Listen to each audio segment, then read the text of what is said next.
को ऐसा चुनिए जो सिर्फ और सिर्फ डेवलपमेंट की बात करे और बिना किसी भेदभाव के। जम्मू शहर में पूरा घूमते हैं, जी आपने सड़कें देखी हैं जम्मू की? जी, शहर के बीचों बीच अगर दूर दराज की बात करें हम, तो अभी रजौरी पुंछ में इतने सारे एक्सीडेंट हुए हैं, आज भी एक एक्सीडेंट हुआ। हाँ। कल भी 12 लोगों ने जान गंवाई, आज भी 5 लोगों ने जान गंवाई।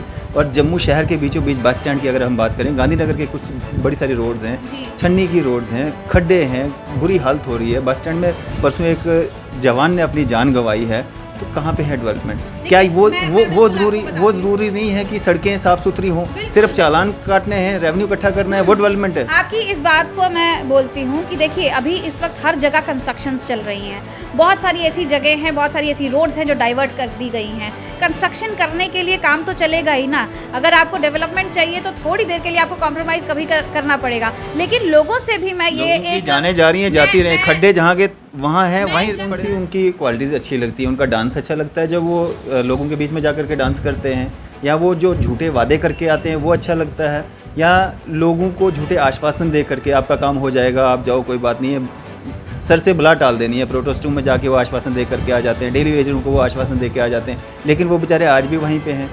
तो ये कौन सी क्वालिटी आपको अच्छी लगती है? या हंसते अच्छा हैं? देखिए क्वालिटी उनकी मैं समझ सकती हूँ आप क्या कह रहे हैं, लेकिन मुझे लगता है कि अगर वो किसी को आश्वासन देते हैं तो उसके आश्वासन देने के बाद उन्हें वो बात जो भी अथॉरिटी है उसके सामने रखनी चाहिए, और फिर उस बात को भी उन्हें क्लियर करना चाहिए। हर बात को क्लियर कीजिए। कोई चीज़ क्वालिटी कौन सी अच्छी लगती है उनको? बार बार जो प्रेसिडेंट बनाया जा रहा है, आपको कौन सी क्वालिटी अच्छी लगती है? प्रेसिडेंट मैंने तो नहीं बनाया उन्हें। आपको भी कोई क्वालिटी उनकी अच्छी लगती होगी? मुझे देखिए मैं उनकी क्वालिटी अच्छा लगता होगा।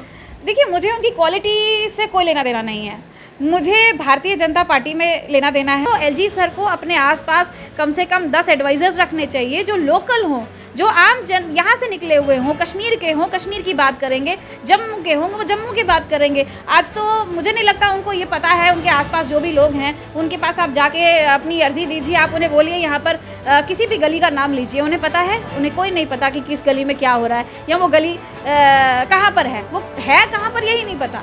ये सिर्फ उनके आसपास नहीं, ये सेक्रेटरीट में भी बहुत हाई लेवल पे अगर आप देखें वहाँ पर भी ये भरा पड़ा है। तो सब लोग अगर आप बाहर से लाएंगे तो ये काम कभी नहीं हो सकता, जम्मू कभी नहीं सुधर सकता।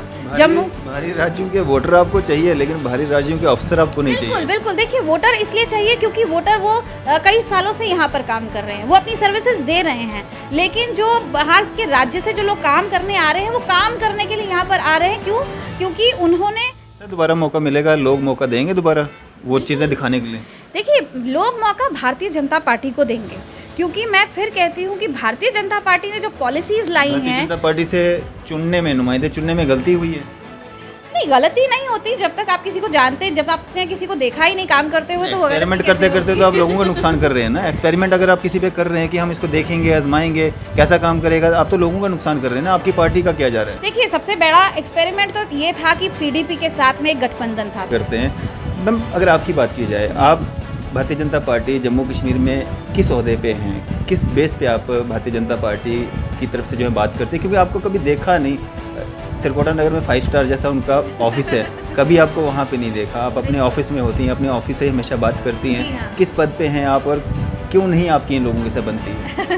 नहीं मेरी बनती यहाँ पे, मैं किसी के साथ रिश्तेदारी करने के लिए नहीं आई हूँ। बाकी लोग रिश्तेदारी करने जाते हैं ऑफिस, तो जाते होंगे, वो बहुत सारे रिश्ते निभाते होंगे, मुझे उसमें कोई इंटरेस्ट नहीं है, मुझे किसी से दोस्ती करने में भी इंटरेस्ट नहीं है। देखिए मेरा एक काम है जो मुझे करना है। मेरे को 2018 में नेशनल एग्जीक्यूटिव मेंबर किसान मोर्चा में नियुक्त किया गया था। उस ओहदे पर रहकर आज भी मैं काम कर रही हूँ। आगे जो भी मुझे मेरी पार्टी को लगा, चाहे वो रेलवे बोर्ड में लगा, चाहे वो किसी भी बोर्ड में लगा हो, वो जो उन्होंने मुझे दिया मैंने दिया। और मेरा काम सिर्फ भारतीय जनता पार्टी को जम्मू कश्मीर में मजबूत करना है। मेरे को यहाँ पर देखिए मजबूत होगा, आप अपने नेताओं के खिलाफ बोलते हो। नहीं मैं किसी के खिलाफ मुझे उनकी गलतियाँ ठीक करनी है। मैसेज किया जाएगा इसका? एक भारतीय जनता पार्टी का लीडर दूसरे लीडर के लिए कहता है कि उसमें कैपेसिटी नहीं है काम करने की। मेरे मैसेज देने से लोगों को पता चला ऐसा नहीं है, लोग ऐसा कहते हैं इसलिए मैंने कहा है। जो लोग चाहते, जो लोग कर रहे हैं, जिससे लोग आज भुगत रहे हैं जिस चीज़ को, मैं सिर्फ उन चीज़ों को बोल रही हूँ। आप देख रहे हैं न्यूज़ इंडिया और मैं हूँ अरफाज अहमद डैंग। आज की खास मुलाकात में हमारे साथ मौजूद हैं भारतीय जनता पार्टी से ट्रेडर हैं अदिति शर्मा जी। काफ़ी समय के बाद जो है इनका इंटरव्यू आज देखने को मिलेगा, क्योंकि बीच में कहीं गायब हो गई थी और इनके जो इंटरव्यूज़ रहते हैं काफ़ी बेबाकी से अपने सवालात के जवाब देते हैं। मैम कहाँ रहे इतने दिन आप? बस यहीं आसपास थोड़े से काम थे और भी कुछ काम लगे मुझे ज़रूरी, तो मैं कर रही थी जी। यहाँ बीजेपी के किसी सीनियर नेता का कोई दबाव था? नहीं, बिल्कुल नहीं, कोई दबाव। फिर मैं आज भी क्यों होती है आपके सामने जी। बड़ा लंबा समय लिया आपने, लगभग 5-6 महीने मेरे को जहाँ तक लग रहा है। जी मैं इस बीच भी थी लेकिन आपसे मुलाकात नहीं हुई जी। इंटरव्यू को देखा नहीं? मुझे लगता है कि शायद बस ऐसे ही कुछ और ज़रूरी काम थे, बाकी ऐसा कुछ नहीं है कि मेरे को किसी का दबाव था, वो बिल्कुल नहीं, ऐसी कोई बात नहीं है। वो मैं इसलिए कह रहा हूँ क्योंकि भाजपा में रहते हुए आप भाजपा के खिलाफ बोलते थे, भाजपा के नेताओं के खिलाफ बोलते थे, भाजपा के खिलाफ नहीं नेताओं के खिलाफ। बिल्कुल, तो हो सकता है खिलाफ मैं कभी ना थी ना हूँ, ना मैं मोदी जी के खिलाफ हूँ। हाँ, मुझे कोई भी ऐसा इंसान जो मेरी पार्टी को किसी भी तरीके से ख़राब करने की कोशिश करेगा, मैं उसके खिलाफ ज़रूर बोलूँगी, क्योंकि मैं मेरी पार्टी की बहुत इज़्ज़त करती हूँ और मुझे इसकी हर एक नीति या फिर कोई भी आइडियोलॉजी की बात करें तो मैं उससे सहमत हूँ। लेकिन अगर किसी की वजह से हमारी पार्टी को कोई नुकसान होता है, उस इंसान के बारे में, वो लीडर चाहे हमारी पार्टी के अंदर है या चाहे पार्टी के बाहर है, मुझे बोलने में कोई एतराज़ नहीं है। अभी भी आप अपने उस बयानात पे अटल हैं? बिल्कुल, मैं हमेशा से थी और आज भी हूँ जी। तो जिस तरह से 25 एमएलए आपके भाजपा के यहाँ से आए थे, अभी भी आपको लगता है कि उन्होंने काम कुछ नहीं किया ग्राउंड लेवल पे? हाँ, कई ऐसे हैं जिन्होंने कोई काम नहीं किया है, जो नहीं किया है वो जनता देख रही है, दिख रही है जनता। कौन से? ऐसे बहुत सारे हैं, अब बहुत सारे नेता हैं हमारे, लेकिन 25 में से कौन से? 25 में से ऐसे कई सारे हैं, मुझे तो आपको कौन से लग रहे हैं जिन्होंने काम नहीं किए? देखिए, काम तो मुझे वैसे किसी का भी नज़र नहीं आ रहा, तो कट शॉट में इतना ही बोल सकती हूँ कि मुझे फ़िलहाल किसी का भी काम नज़र नहीं आ रहा। कविंदर गुप्ता जी? कविंदर गुप्ता जी नज़र नहीं आ रहे, उनका काम कैसे देखूँ मैं? निर्मल सिंह जी? मुझे नज़र नहीं आ रहे, बस इतना ही। रैना? वो नज़र आते हैं, बिल्कुल आते हैं, वो नज़र आते हैं, लेकिन वो काम भी वैसे ही करें तो बहुत अच्छा लगेगा। काम उस तरह का नहीं करते हैं जिस तरह के नज़र आते हैं? मुझे लगता है कि अभी शायद उनके हाथ में भी कुछ नहीं है, लेकिन फिर भी बहुत कुछ कर सकते हैं और उन्हें करना भी चाहिए। मैं उम्मीद करती हूँ कि अब वो ज़रूर करेंगे, क्योंकि अब आगे का वक्त जो है वो बहुत इम्पॉर्टेंट है हमारी पार्टी के लिए, हमारे जम्मू कश्मीर के लिए। और जिस जगह वो बैठे हुए हैं, उनका फ़र्ज़ है, उनका धर्म बनता है लोगों के लिए काम करना, सिर्फ बोलना नहीं, काम भी करना जी। जिस तरह से उम्मीदें की जा रही हैं कि कुछ समय के बाद इलेक्शन भी होंगे, तो क्या जो कैंडिडेट्स पहले 25 जीत करके आए थे उनको बदलना ज़रूरी है या उन्हीं को रिवाइज़ किया जाए? ये आप जनता से पूछिए, आपको क्या लगता है? आपकी क्या राय है? बिल्कुल, इन्हें बदलना ज़रूरी है और ये बदलेंगे भी, ऐसी बात नहीं है। बदलेंगे? जी हाँ, ज़रूर। तो जिस तरह से अभी जो माहौल बदला हुआ लग रहा है, जिस तरह से आज़ाद साहब आए, अपनी पार्टी आई, बाकी आम आदमी पार्टी का बीच में फ्लो जो है वो काफ़ी ज़्यादा था, तो क्या लग रहा है आपको, क्या बदलाव जो है जम्मू कश्मीर में देखने को मिलेगा? कोई बदलाव नहीं है, वही लीडर्स हैं, वही सब कुछ है। बड़ी हैरानगी की बात लगती है जब आज़ाद साहब आए, आज़ाद जी आए, तो बहुत सारे लोग जो हैं वो अपनी पार्टी छोड़कर, चाहे वो किसी भी पार्टी से ताल्लुक़ रखते हैं, एक बहुत बड़ा फ़्लो आया। मतलब हैरानगी की बात ये है कि जम्मू कश्मीर में इतने लीडर्स हैं, इतने लीडर्स थे, मतलब ये मेरे लिए बहुत सरप्राइजिंग था कि जिन्हें आप लोग लीडर्स कहते हैं। 2014 में मैं राजनीति में और जम्मू कश्मीर में आई हूँ, लेकिन 2014 से लेकर आज तक मैंने इनमें से एक को भी नहीं देखा है, मैंने किसी का नाम भी नहीं सुना। देखिए, हो सकता है कि ये मेरी कमी हो, मुझ में ऐसी कमी है कि मैंने इन्हें नहीं देखा या मैंने नाम नहीं सुना आपने? आज़ाद जी का ज़रूर सुना है। देखिए, वो सत्ता में जुड़ रहे हैं, बाकी जो लोग जुड़ रहे हैं, सत्ता में रहा है, देखिए उसका नाम सुनने के लिए मुझे उसे देखना या उसे काम करने की ज़रूरत नहीं है। उनका नाम लिख दिया गया है क्योंकि वो सत्ता में रहे हैं, वो कभी यहाँ के सीएम रह चुके हैं, तो मुझे उनका नाम जानने में, उनको देखने की या उनके काम को देखने की ज़रूरत नहीं है।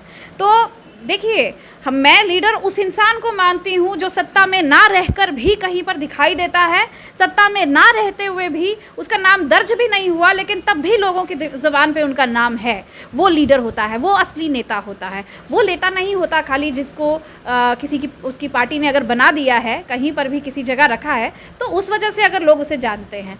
तो बाकी रही बात, जैसे मैंने एक दिन सुना 64 लोगों ने कहीं से रिज़ाइन किया और उन्हें ज्वाइन किया। अभी भी कर रहे हैं?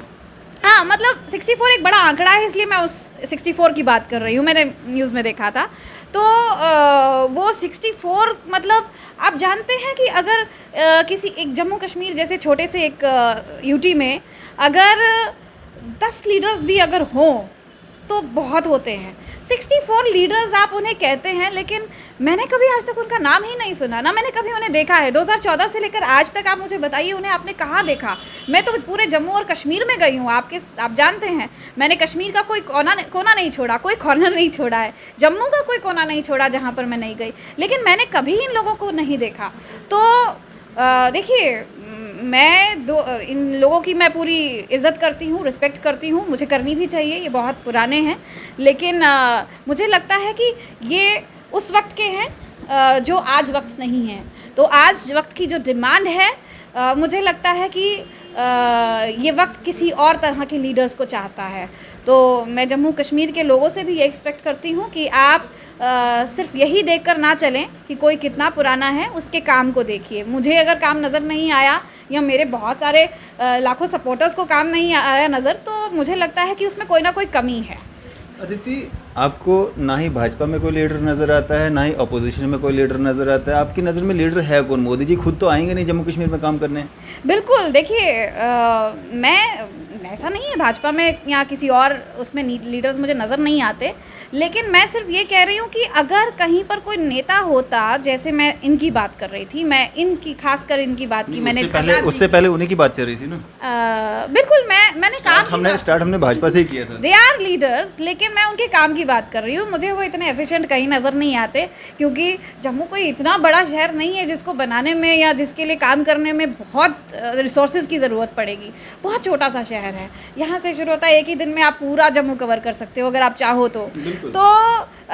लेकिन आपके लिए 5 साल का अंतराल भी बहुत कम हुआ, 6 साल का अंतराल भी बहुत कम लगा कि आपको टाइम ही नहीं मिला देखने के लिए। ऐसी बहुत सारी जगह हैं जहाँ पर आज भी मैं अपने ये गांधीनगर की बात करती हूँ, हमारे यहाँ पर रमन भल्ला जी रहे, तो ऐसे कई सारे क्षेत्र हैं। आप बताइए कितनी सारी जगह हैं जहाँ पर उन्होंने कुछ भी नहीं किया। ये गांधीनगर, त्रिकुटा नगर और छन्नी लोग देखते हैं, ये उन्होंने नहीं बनाया। मैं आपको अच्छी तरह से बता दूँ, यहाँ कोई सड़क उन्होंने नहीं बनाई है, ये हाउसिंग कॉलोनी ने बनाया है, इसमें उनका कोई योगदान नहीं है। इसीलिए तो भाजपा को लाया था ना कि वो बदलाव लाएंगे, वो जम्मू कश्मीर की या जम्मू की समस्याओं को दूर करेंगे। बिल्कुल, उन्हें लाया था, एकदम लाया। और मैं उम्मीद करती थी हमारे कविंदर जी से भी कि वो ऐसा काम करें, कुछ ऐसा करके नज़र दिखाई दें कहीं करते हुए, लेकिन अनफॉर्चुनेटली मैंने उनके लिए भी कोई अच्छी बात नहीं कही आपसे।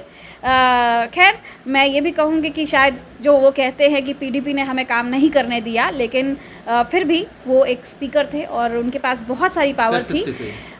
सबसे पहले तो वो रोहिंग्याज़ के ऊपर काम कर सकते थे, जो मुझे लगता है करना चाहिए था। आप लोग भी वहाँ पर गए थे। रोहिंग्याज़ ने तो मीडिया को भी नहीं बख्शा, पुलिस को भी नहीं बख्शा, लेकिन आज तक उसके ऊपर किसी ने कुछ नहीं किया। ऐसी बहुत सारी चीज़ें हैं। आप ये सारे आप गंग्याल देखिए, आप कौन सा आपको डेवलपमेंट दिखता है? आप एक पार्क बताइए जो रमन भल्ला जी ने कहीं बनाया हो। आज पानी आता है, बारिश आती है, जब एक दिन बार रमन भल्ला पे क्यों आ जाते हैं? आप जो रहे हैं उन पे आइए। वो 3.5 साल रहे, 3.5 साल तक वो। मैं आपको एक और बात कहूँ, मैं कविंदर जी की सारी गलतियाँ भी नहीं बोल सकती कि उनकी बहुत सारी गलतियाँ हैं, क्योंकि वो सारी गलतियाँ रमन भल्ला जी ने पहले ही यहाँ पर कर चुके हैं, अपने पाप वो पहले ही यहाँ पर रख चुके थे। मैं इसलिए बता रही हूँ कि जब बारिश आई थी, मैं आपको एक बात बताती हूँ जिसमें मैं इस बात को क्लियर करूँगी कि बारिश आई और ये एक ही दिन में सारा गांधीनगर हमारा ये सारा फ्लड में था, नानक नगर सब, और गालियाँ निकल रही थी तब। उस वक्त मैं अभी जानती हूँ कविंदर जी को। तो आप मुझे बताइए कि आप पीछे जाइए, नरवाल में जाइए, वहाँ पर जितने भी ये आपको जगह हैं, जो नाला था पहले, वो सारा का सारा कवर कर चुके हैं लोग। और वो की बात कर रहे हैं आप? बठिंडी नहीं, मैं सुंजवा इस साइड, हमारे हुंडई का शोरूम जहाँ पर है नरवाल में, मलिक मार्केट वगैरह सुजमा ऊपर आप देखिए, यहाँ पर सारा का सारा कवर कर चुके हैं, छनी रामा वगैरह सारा। ये किसके अंतराल में? रमन भल्ला जी के, जब वो रेवेन्यू मिनिस्टर थे, इन्होंने ये सारे के सारे उनको दे दिए। वहाँ पर नाला है ही नहीं, आज की डेट में पानी का निकास कहीं है ही नहीं। जब पानी आता है तो सारा का सारा, ये हमारी कॉन्स्टिट्यूंसी जो है गांधीनगर की, ये सारी की सारी पानी में होती है। तो ये किसकी वजह से? ऊपर से आएगा ना तो नीचे जाएगा, तो ऊपर उसकी वजह से नीचे क्या दिक्कत आ रही है? पानी नीचे क्यों इकट्ठा हो रहा है? वो पानी ऊपर से आएगा तो नीचे जा रहा है ना, वो पानी जाएगा कहाँ? पानी को निकलने का रास्ता ही कहीं नहीं है। वो रास्ता रमन भल्ला जी ने छोड़ा ही नहीं बंद तो है। नीचे हुआ है ना, अगर नीचे रास्ता नहीं है तो नीचे बंद हुआ है, ऊपर कहाँ से बंद हो गया? अरे ऊपर तो है ही नहीं, ऊपर तो रास्ता ही नहीं है। मैं आपको ये कह रही हूँ कि वहाँ पर नाला जो था वो आज की डेट में नाला है ही नहीं, ना वहाँ पर है ना यहाँ पर है। यहाँ पर तो चलो मैं ये भी बोलती हूँ कि इन्होंने नाले साफ़ ही नहीं करे, वो भी एक बहुत अच्छी बात है इनकी। मैं क्या कहूँ अब, मतलब किसको कहूँ मैं अपनी ही पार्टी के खिलाफ हो जाएगा। नहीं, पार्टी के खिलाफ नहीं, यहाँ पर एक इंसान के खिलाफ बोलने के लिए पार्टी कहाँ, कोई पार्टी नहीं कहती कि आप काम मत करो। पार्टी अगर लोगों से ही तो पार्टी भी होती है ना, लोगों से ही पार्टी भी होती है। अगर आपके अपना कोई नुमाइंदा चुनती है तो इसलिए चुनती है कि वो काम करे, वो उससे यही एक्सपेक्ट करती है कि वो काम कर दिखाए और हमारा नाम कहीं लोगों के नज़र में आए। लेकिन काम ना करने के लिए पार्टी कभी किसी को नहीं चुनती। तो फिलहाल तो मैं इतना ही कहूँगी कि किसी ने काम किया नहीं, वो नहीं किया है, वो दिखाई दे रहा है। और जो काम हुए हैं मैं ये कहूँगी कि वो भारतीय जनता पार्टी सेंटर की बात अगर मैं कहूँ, अगर हम मोदी जी की बात करें, जितनी भी आज तक स्कीम्स हों या जो भी कुछ है वो सारा का सारा उनकी देन है। मैं अगर किसी यहाँ के किसी लोकल लीडर की अगर बात करूँ तो मुझे नज़र नहीं आया, सब और कुछ होंगे भी, ऐसी बात नहीं है कि सारे के सारे किसी ने कुछ नहीं किया, बहुतों ने किया भी है। लेकिन फिर वही बात कहूँ कि जम्मू इतना बड़ा शहर नहीं था कि आपको इसको करने में, आप यूपी जाइए, आपको पता है वहाँ पर एक एक कॉन्स्टिट्यूंसी में कितने लोग होते हैं, कितनी पॉपुलेशन होती है, उस हिसाब से तो यहाँ कुछ है ही नहीं। मतलब जितने वहाँ पर मुझे लगता है कि ये काउंसलर्स या होते हैं, पार्षद होते हैं, वो यहाँ पर विधायक होते हैं। तो आप तो उनके पार्षद के बराबर भी काम नहीं कर पाए। तो बस यही कहूँगी कि आपको थोड़ी सी अपनी एफिशिएंसी बढ़ानी है। और आपको लगता है दोबारा मौका मिलेगा, लोग मौका देंगे दोबारा वो चीज़ें दिखाने के लिए? देखिए, लोग मौका भारतीय जनता पार्टी को देंगे, क्योंकि मैं फिर कहती हूँ कि भारतीय जनता पार्टी ने जो पॉलिसीज़ लाई हैं, भारतीय जनता पार्टी से चुनने में, नुमाइंदे चुनने में गलती हुई है? नहीं, गलती नहीं होती जब तक आप किसी को जानते, जब आपने किसी को देखा ही नहीं काम करते हुए, तो एक्सपेरिमेंट करते करते तो आप लोगों का नुकसान कर रहे हैं ना। एक्सपेरिमेंट अगर आप किसी पे कर रहे हैं कि हम इसको देखेंगे, आजमाएंगे कैसा काम करेगा, आप तो लोगों का नुकसान कर रहे हैं ना। आपकी पार्टी का क्या जा रहा है? देखिए, सबसे बड़ा एक्सपेरिमेंट तो ये था कि पीडीपी के साथ में एक गठबंधन था। सबसे बड़ा एक्सपेरिमेंट और जो फेलियर था वो यही था सरकार का कि उनके साथ में एक गठबंधन था। बहुत सारी ऐसी बातों में पीडीपी ने काम नहीं करने दिया। लेकिन मैं कहती हूँ कि वो नेता नहीं हो सकता जिसे कोई रोक सकता है काम करने के लिए या बोलने से रोक सकता है। अगर कोई किसी के ऊपर दबाव बनाए, चाहे वो पीडीपी, मैं कहूँगी हमारे इनके ऊपर दबाव बना रही थी, तो मुझे लगता है कि आपके लीडरशिप में जो प्रॉब्लम है वो वहीं से शुरू हो जाती है कि आप किसी के दबाव में आ रहे हैं। क्यों आ रहे हैं आप दबाव में? आपने ऐसा क्या काम किया है कि आप दबाव में आ जाते हैं किसी के भी? जो इंसान अपनी सही काम करता है, अपने लोगों के साथ है, उसके लोग उसके साथ हैं, सपोर्टर्स उसके साथ हैं, अगर आपने ईमानदारी के साथ अपने लोगों के लिए काम किया है, आपको कोई दबाव आपके ऊपर नहीं बना सकता। अदिति, रविंदर रैना जो कि स्टेट अध्यक्ष हैं, तीसरी बार उनको स्टेट अध्यक्ष का जो है वो पदभार दिया गया है। ऐसा क्या देख लिया भाजपा ने उनमें जो दूसरों को मौका ही नहीं दे रहे हैं? बहुत सारे सीनियर नेता हैं, उनको क्यों नहीं मौका दिया जा रहा है? ये तो पहली बार हो रहा है इस तरह से, तीन बार एक ही व्यक्ति को आप स्टेट अध्यक्ष बना रहे हैं। ऐसी क्वालिटी आपको अच्छी लग रही है उनमें? देखिए, वो बोलते बहुत अच्छा है और बोलने का क्या मतलब, दूसरे को मौका नहीं मिलना चाहिए?